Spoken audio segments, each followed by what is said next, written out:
ওম সোম শনিশ্চরায় নমঃ। জয় শনিদেব। আজ সপ্তাহের শেষ দিন শনিবার, যে দিনটিকে শনিদেবের উদ্দেশ্যে সমর্পিত করা হয়।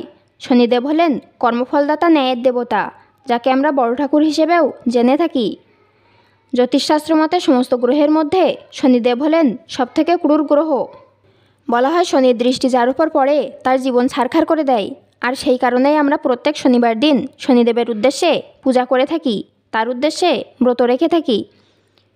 জন্মকুণ্ডলিতে যদি শনিদেব খারাপ অবস্থায় থাকে তাহলে ব্যক্তির জীবনে সর্বদা দুঃখ কষ্ট লেগেই থাকে। ব্যবসায়ে লোকসান, পারিবারিক কলহ, অল্পতেই রেগে যাওয়া, ক্রমাগত অসুখ বিসুখ এবং বিভিন্ন কুঅভ্যাসের শিকার হওয়া শনিদেবের অশুভ প্রভাবের জন্যই হয়ে থাকে। তাই জন্মকুণ্ডলিতে যদি শনিদেব খারাপ অবস্থায় থাকে, অথবা শনিবার দিন যদি কারো জন্ম হয়, বা যদি কোনো ব্যক্তির শনিদেবের মহাদশা, অন্তর্দশা, প্রত্যন্তদশা অথবা সাড়ে সাতি ধাইয়া এগুলির মধ্যে যে কোনো একটি থাকে, তাহলে অবশ্যই তাকে প্রত্যেক শনিবার দিন শনিদেবের উদ্দেশ্যে পূজা এবং ব্রত সম্পন্ন করা প্রয়োজন। যদি কোনো কারণে পূজা বা ব্রত নাও করেন, কেবলমাত্র শনিদেবের উদ্দেশ্যে শনিবারের এই ব্রতকথাটি শ্রবণ করে এই মন্ত্রটি শনিবার যদি উচ্চারণ করতে পারেন, তাতেও শনিদেবের কৃপায় আপনার ও আপনার পরিবারের মঙ্গল হবে। আশা করি শনিবারের এই ব্রতকথাটি শ্রবণ করে আপনাদের ভালো লাগবে। শুরু করছি শনিবারের ব্রতকথা। একদা শ্রীহরি নামে এক ব্রাহ্মণ ছিলেন। তিনি নিত্য ভিক্ষা করে খেতেন এবং দিবারাত্র কৃষ্ণ নাম জপ করতেন। অন্তরে সদাই সুখী ছিলেন তিনি, কিন্তু রোজ দিন ঠিকভাবে অন্ন জুটত না পেটে। হেনকালে তার এক পুত্র জন্ম নিল। পুত্রের নাম রাখলেন সুমঙ্গল। পুত্রটি ছিল অত্যন্ত মেধাবী, সবাই তার গুণগান গাইত। অল্পদিনের মধ্যে শিশুপুত্রটি শাস্ত্র নিয়ে জ্ঞান অর্জন করে শাস্ত্রজ্ঞ হল এবং পণ্ডিত হিসেবে আখ্যা পেল সমাজে। এরপর সেই পুত্র অর্থাৎ সুমঙ্গল তার জীবনে পিতামাতাকে ছাড়তে চাইল ও হঠাৎই পিতামাতাকে ছেড়ে গৃহত্যাগ করল। গৃহত্যাগের বহুদিন পর সুমঙ্গল আচমকাই কোনো এক জায়গায় শুনল তার পিতামাতা পরলোক গমন করেছেন। সে মন থেকে অত্যন্ত ভেঙে পড়ে ও দুঃখে জর্জরিত হয়ে যায় আপন মনে। এই কথা শোনার পর সুমঙ্গল গয়া গিয়ে পিতামাতার উদ্দেশ্যে পিণ্ডদান করল। বাস্তবে খালি চোখে দেখা না গেলেও এসবই ছিল শনিদেবতার দৃষ্টি, যার কারণে তার জীবনে দুঃখ ঘনিয়ে আসতে লাগলো। এরপর ঘুরতে ঘুরতে সুমঙ্গল বহুদূরে একটি নগরের এক রাজসভায় এসে উপস্থিত হয়। রাজার সাথে তার বার্তালাপ হয় এবং ধীরে ধীরে রাজা তার সম্পর্কে তার থেকে জানতে পারে এবং সে তার পরিচয় দিতে থাকে। সে রাজাকে তার নামসহ তার দুঃখজনক ঘটনা, যে তার পিতামাতা পরলোক গমন করেছেন, সমস্ত বিষয়টি বলে এবং এর সাথে এটাও বলে সে দেশে বিদেশে ঘুরে বেড়ায়। এরপর রাজা তাকে তার সমস্ত দুঃখ দুর্দশার কথা শুনে নিজের কাছে থাকতে বলে। তারপর রাজা তাকে বলেন, তোমার কথাবার্তা এবং আচার আচরণ দেখে মনে হচ্ছে তুমি একজন শাস্ত্রজ্ঞ। শাস্ত্র পাঠ করে সভাসদগণকে তুষ্ট করার কথা বলেন তাকে। এরপর রাজা সুমঙ্গলকে বলেন, আমার 2 পুত্র আছে, তাদেরকে তোমাকে শাস্ত্র বিষয়ে শিক্ষাদান করতে হবে। এই কথা শুনে সুমঙ্গল সন্তুষ্ট হলো এবং সে রাজার নিকট থাকতে রাজি হলো। এরপর প্রতিদিন রাজার 2 ছেলে সুমঙ্গলের কাছে পড়তে লাগলো। হঠাৎই পড়ুয়া বেশে একদিন শনিদেবতা এসে উপস্থিত হলেন। সুমঙ্গল তাকে চিনতে না পেরে একজন পড়ুয়া হিসেবে তাকে প্রশ্ন করে বলে, তুমি এখানে কি করছো? পড়ুয়া হিসেবে শনিদেবতা উত্তর দেন, শাস্ত্র সম্পর্কে অধ্যয়ন করতে এসেছি। তখন সুমঙ্গল বলেন, অতি যত্ন সহকারে তোমাকে আমি শাস্ত্র শেখাবো। সুমঙ্গল তার কাছে তার পরিচয় জানতে চাইল। তখন সে তার পরিচয় হিসেবে বলল, শনি বলে পরিচয়, কিবা দেব আর, শনিশ্চর নাম আমার সূর্যের কুমার।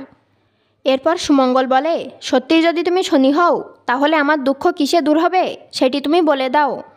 তখন শনিদেবতা তাকে নির্দেশ দেয়, ভোগকাল আর 6 মাস বাকি আছে, মাঝে 10 জনম যাবে, তা সত্ত্বেও আর ফিরে আসবে না এই সময়। এই জন্য সপ্তম দিবসে ভাগীরথীর তীরে গিয়ে নারায়ণ ভজন করো এক মনে। এই বলে শনিদেবতা অন্তর্ধান হলেন। সুমঙ্গল আর তার দেখা পেল না। শনিদেবতার আজ্ঞামতো সুমঙ্গল গঙ্গা তীরে গিয়া নারায়ণ ভজে মনস্থির করল এক মনে। দশদণ্ড পূর্ণ হলো এরূপ ধারণা সুমঙ্গলের মনে, ভজনের মাধ্যমে যাতে থাকে। কিন্তু বাস্তবতায় দশদণ্ড তখনও পূর্ণ হয়নি। সুমঙ্গল এত গভীরভাবে ভজন করতে থাকে, সে আপন মনে তার পিতাকে স্মরণ করতে থাকে যে সে কি ভুলটাই না করেছে পিতামাতাকে ছেড়ে।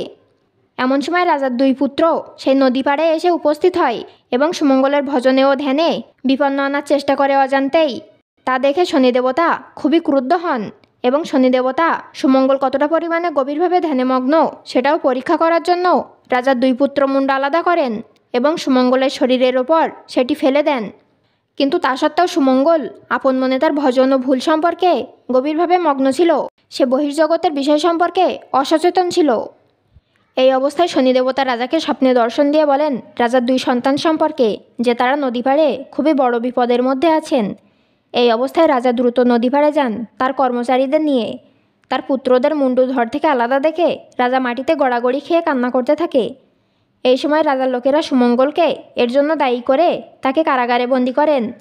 সুমঙ্গলকে কঠোর থেকে কঠোরতম শাস্তি দেওয়া হয়, কিন্তু তা সত্ত্বেও সুমঙ্গল ওই কারাগারে বন্দী অবস্থাতেও শনিদেবতাকে স্মরণ করছিলেন এবং সে তার ভক্তি ও শ্রদ্ধার মাধ্যমে শনিদেবতার ভজন করতেন। এই ঘটনার বেশ কিছুদিন পর হঠাৎ করে রাজার 2 পুত্র ফিরে আসে। রাজা অবাক হয় এবং তাদের দিকে করুণ দৃষ্টিতে তাকিয়ে থেকে বলেন, কোথায় হারিয়ে গিয়েছিলে আমার বুকের মানিক? তারা উত্তর দিল, শয্যাপারে ছিনুমোরা করিয়া শয়ন। এই কথা শুনে মহারাজ আশ্চর্য হলো এবং কিছুই বুঝতে পারল না।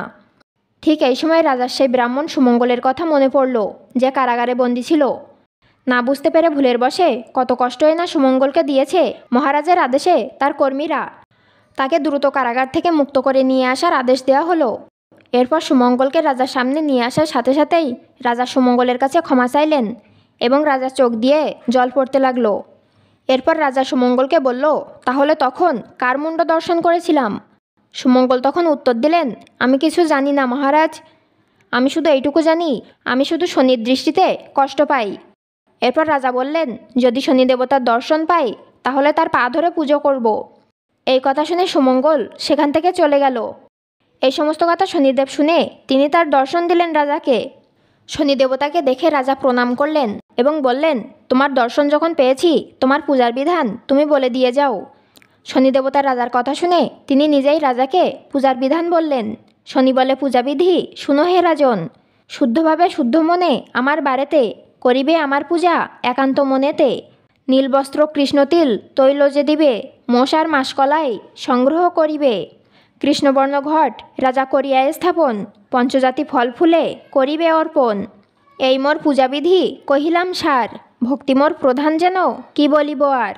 পূজা শেষে ভক্তি ভরে করিবে প্রণাম, আমার প্রসাদ খাবে করিয়া যতন। সর্বপাপ দূরে যাবে আমার বচন, অভক্তি করিয়া প্রসাদ যে খাইবে।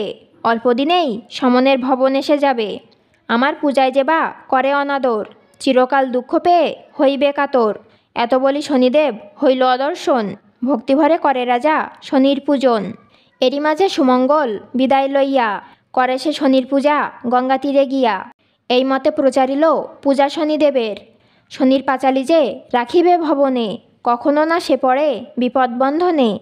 শনিদেবের প্রণাম নিয়ে যে যায় কার্যে, সমাদর পায় সে রাজায় প্রজায়। স্কন্দ পুরাণের কথা অন্যথা না হয়, যথারীতি ব্যাসবাক্য কভু মিথ্যা নয়। শুদ্ধাশুদ্ধ জ্ঞানহীন বলে নিবারণ, ভূমিতে লুটাইয়া বন্দি শনির চরণ।